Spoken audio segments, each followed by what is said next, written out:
3. So this is the overview of the work you covered in maths last term. We spent the whole term looking at fractions. We learnt what unit and non-unit fractions are. We learnt how to find a fraction of a shape and a fraction of an amount. We learnt how to represent fractions as decimals. We learnt what whole fractions are. We learnt about fractions that are larger than 1.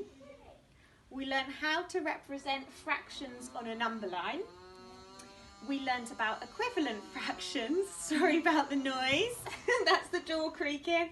We learnt how to compare and order fractions. We learnt how to add fractions. And we learnt how to use our knowledge of fractions to solve problems. Those are all of the different things that you should have covered last term.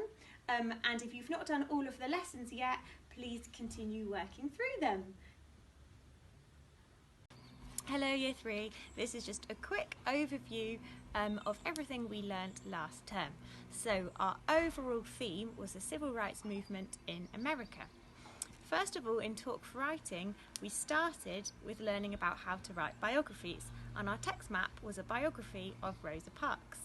We learnt what information you need to include in a biography and how to present that information by using headings and subheadings. And then we learnt some grammar. We learnt how to use a relative clause to make a sentence more interesting, and we revised how to use subordinating and coordinating clauses. Then for your hot task, you should have written a biography about Martin Luther King. After that, we learnt about play scripts. Our text map was scene 1 from a play about Rosa Parks' life, and we learnt how to lay out a play script, and we also learnt what a stage direction is and how to write a set description. Then for your hot task, you wrote another scene from the play about Rosa Parks' life. That's everything that you should have done for Talk for Writing last term. Good morning, Year 3. This video is a short video to summarise what you should have been covering last term in topic and to work out what you should have been doing to make sure that you're up to date and know exactly what was going on. If you haven't finished any of these topics, this is a great opportunity over the next week or two to actually watch the videos, do the activities and catch up. So we started the term last term with a one-off history lesson based on the American civil rights and the history of America and why they have such issues with race in America, and looking at the history of that from through slavery and the southern states and the American Civil War. And if you remember, many of you wrote really good letters to Abraham Lincoln, who was then the president of America, to say why slavery should be abolished. And that's particularly pertinent now when we look at what's going on in America. So if you haven't looked at that lesson, or if you want a reminder, that's a really good lesson to put into context what's going on in America now. And I know some of you made some placards that could be used during a civil rights demonstration, but that was really to support our English topic last term, which was all about biographies, and particularly Rosa Parks and Martin Luther King Jr.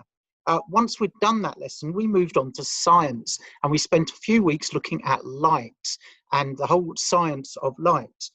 We started off by looking at reflective materials, and you may remember we did some experiments using torches and different types of materials, and then we designed a school bag that would reflect the light that children could use on their way to school when it's dark, which would hopefully keep them safe because people would be able to see them.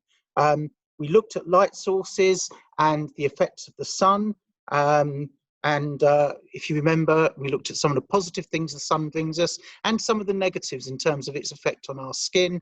And many of you designed some fantastic hats and some brilliant, really cool shades that could be used to look after people and keep them away from the sunshine. So that was really cool.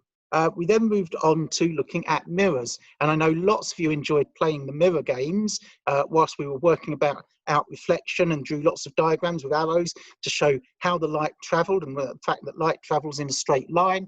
and bounces off at straight line angles. And using the mirrors, we were able to play all sorts of mirror games to work out exactly how that worked. And I know from watching some of the photos that have been sent and some of the videos, as well as some of the worksheets, you really enjoyed that. So if you haven't done that one yet, that would be something to really, really have a go at. Once we've done mirrors and reflection, we moved on to shadows, and we did a scientific investigation. We worked scientifically to look at shadows, what causes shadows, what impacts on shadows, and how changes to the light change the shadow. So we looked at changing the different angle the light was coming in to an object to see what impact that had on its shadow. And we looked at the distance from the object to the light source, or from the light source to the object, and saw what impact that had on the shadows. And I saw some really good work from some of you measuring how long those shadows were, working very scientifically, very orderly, and coming to really good conclusions as a result of all your work.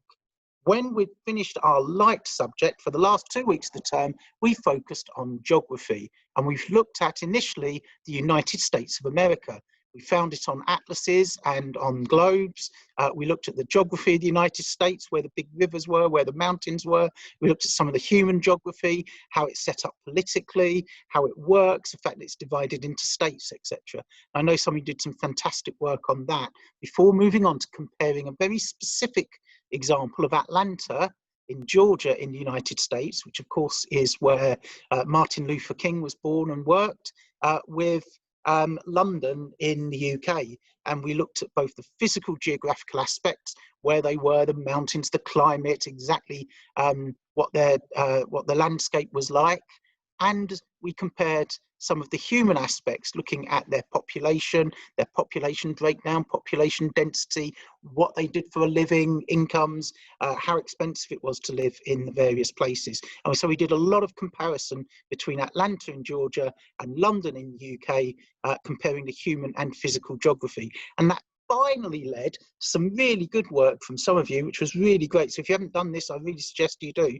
We looked at some of the tourist attractions in Atlanta, why anyone would want to visit. Now, obviously in lockdown, you can't really go and visit America at the moment, but maybe one day when you're a bit older, and we looked at producing leaflets and posters saying exactly what the attractions were, the things that you could go and see and do in America. And I've seen some really good work from you there.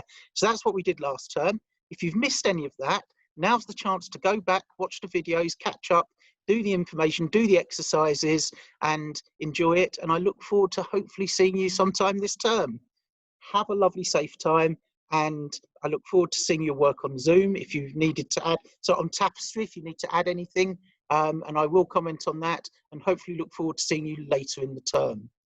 Take care, and I'll see you soon.